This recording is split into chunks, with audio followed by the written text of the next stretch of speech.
Hari yang sibuk. Sudah 2 minggu Humaira berada di pesantren dan Nafisa menjalani kehidupannya seperti biasa. Nafisa bangun seperti biasa jam 3 subuh dan melaksanakan sholat tahajud.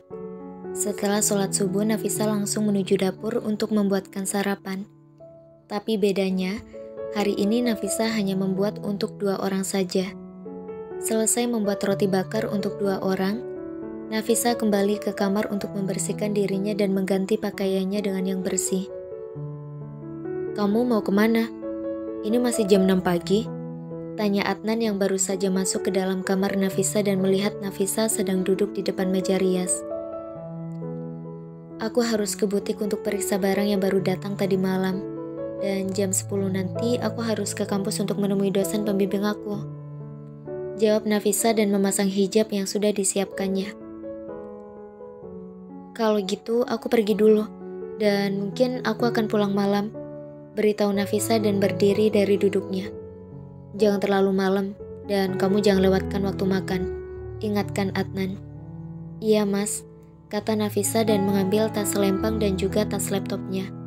Setelah itu mereka berdua keluar dari dalam kamar dan berjalan menuju depan rumah. Nafisa menghidupkan mobilnya dan meletakkan barang bawaannya ke jok di samping pengemudi. "Aku berangkat dulu mas," pamit Nafisa dan menghadap Adnan yang berdiri di belakangnya. "Kamu hati-hati bawa mobilnya," kata Adnan dan Nafisa mencium tangan Adnan. "Iya mas, assalamualaikum," salam Nafisa dan masuk ke dalam mobil. Nafisa menutup pintu mobil dan memasang sabuk pengaman. "Waalaikumsalam," jawab salam dari Adnan dan setelah itu Nafisa langsung menancap gas untuk menuju butiknya. "Hari ini akan menjadi hari yang sangat sibuk," kata Nafisa. "Semangat Nafisa," sambung Nafisa memberi semangat untuk dirinya sendiri. Nafisa menambah kecepatan mobilnya agar bisa lebih cepat sampai ke butik. Karena jarak dari rumah Adnan dan butik sedikit jauh, Nafisa harus menempuh waktu sekitar 30-40 menit untuk sampai ke butik tergantung dengan keadaan jalanan. Sekarang Nafisa sudah memarkirkan mobilnya di depan butik dan lampu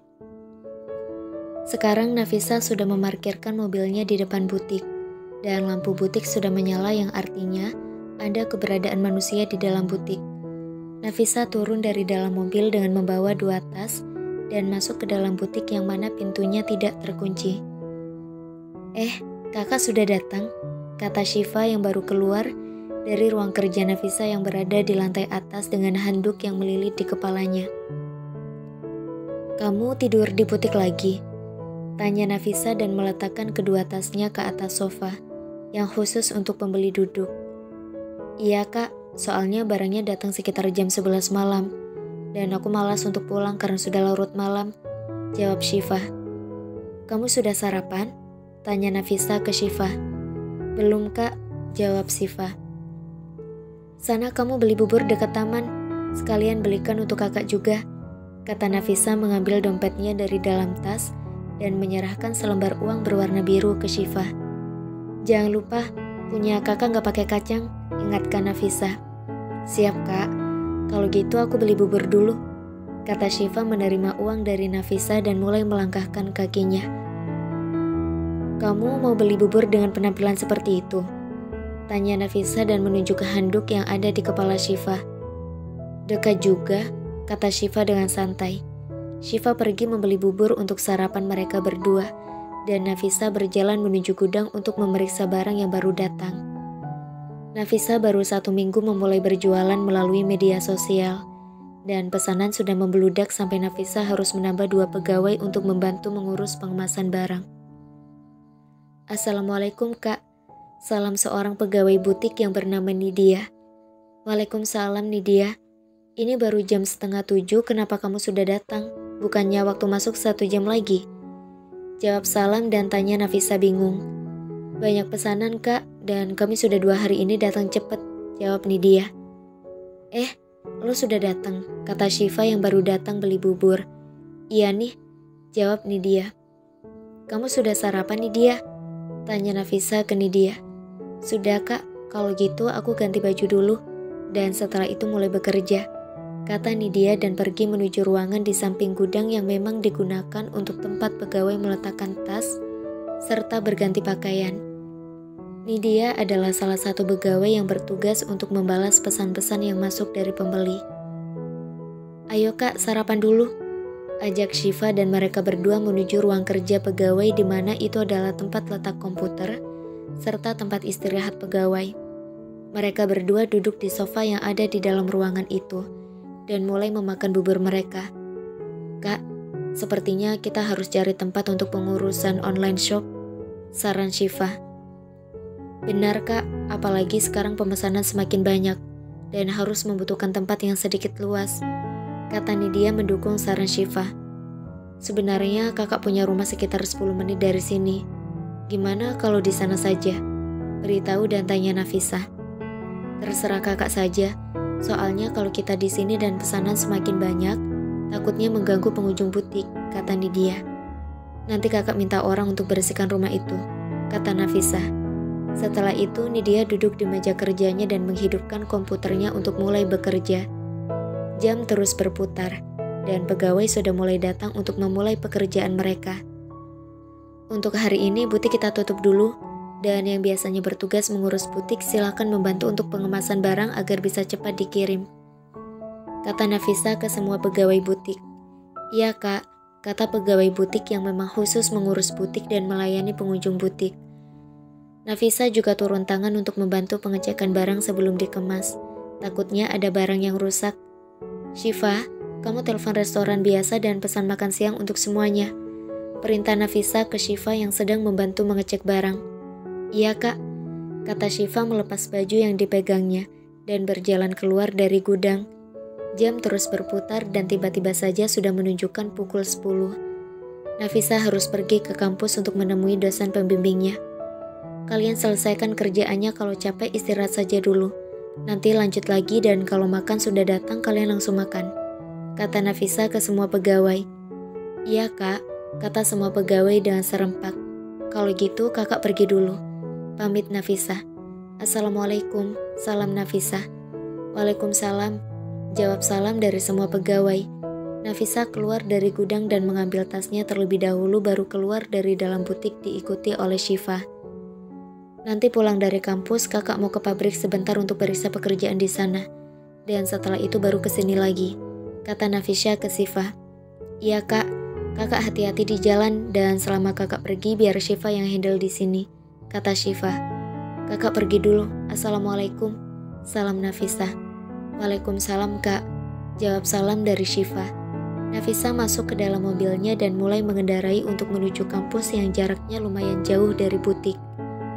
Syifa kembali masuk ke dalam butik setelah mobil yang dikendarai oleh Nafisa sudah menjauh dari area butik. Sekarang, mobil yang dikendarai Nafisa sudah terparkir rapi di parkiran kampus. Nafisa turun dari dalam mobil dan berjalan dengan cepat menuju ruangan dosen pembimbingnya karena waktu yang ditetapkan sudah lewat 5 menit. Nafisa melangkahkan kakinya begitu cepat di koridor kampus dan selalu mengecek jam dari HP-nya.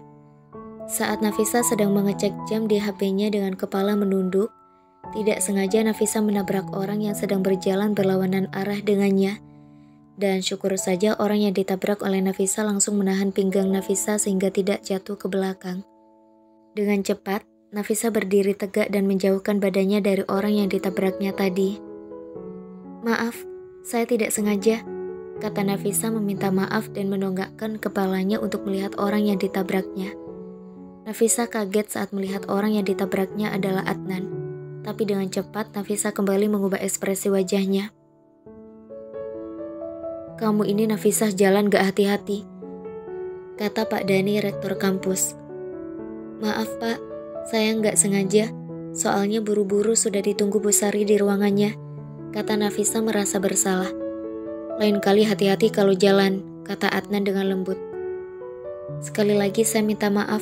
Kalau gitu saya pergi dulu, kasihan Bu Sari sudah menunggu saya," kata Nafisa dan setelah itu kembali melangkahkan kakinya menuju ruangan. Nafisa sampai di depan pintu ruangan Bu Sari dan Nafisa mengetuk pintu terlebih dahulu.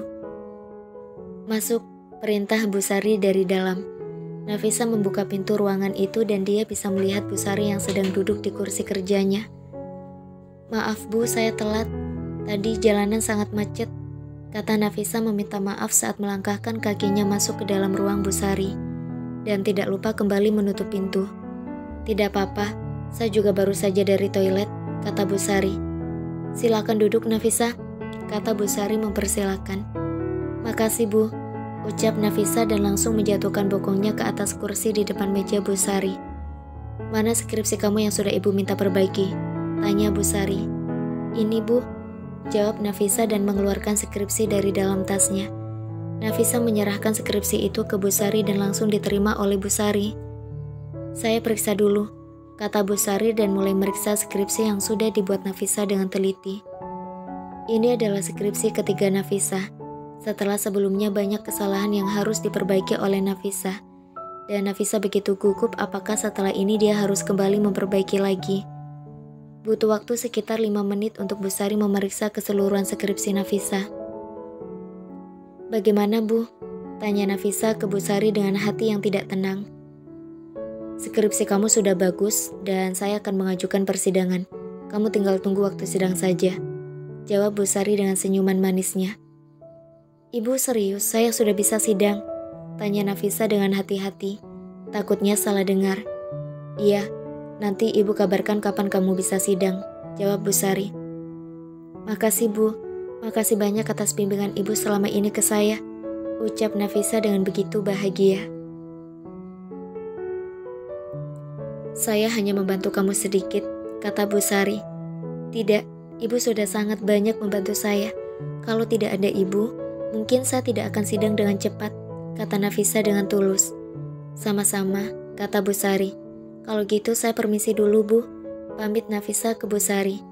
"Iya, nanti Ibu akan telepon kamu kalau sudah mendapatkan tanggal sidangnya," kata Bu Sari. "Iya Bu, sekali lagi terima kasih," kata Nafisa. "Sama-sama," kata Bu Sari. "Saya permisi Bu," kata Nafisa dan setelah itu melangkahkan kakinya keluar dari ruangan Bu Sari. Sekarang Nafisa sudah berdiri di luar ruangan Bu Sari, tentunya dengan wajah yang begitu bahagia, karena perjuangannya selama ini membuahkan hasil yang bagus. Dan sekarang tinggal satu langkah lagi untuk Nafisa bisa mendapatkan gelar sarjananya. Ting, ada pesan masuk di HP Nafisa. Nafisa mengambil HP-nya dari dalam tas dan melihat siapa yang mengirim pesan kepadanya. Mas Adnan. "Temui Mas di parkiran petinggi kampus." Itulah pesan yang masuk dari Adnan, dan Nafisa kembali memasukkan HP-nya ke dalam tas tanpa membalas pesan Adnan. Nafisa melangkahkan kakinya menuju parkiran petinggi kampus yang letaknya di dekat lapangan.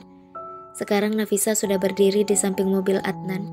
Dengan gerakan cepat, Nafisa masuk ke dalam mobil Adnan setelah memastikan keadaan aman. Baru saja Nafisa mau bertanya ke Adnan sudah diganggu dengan suara panggilan masuk dari HP Nafisa. "Tidak apa-apa Bu, kami akan menunggu," kata orang itu.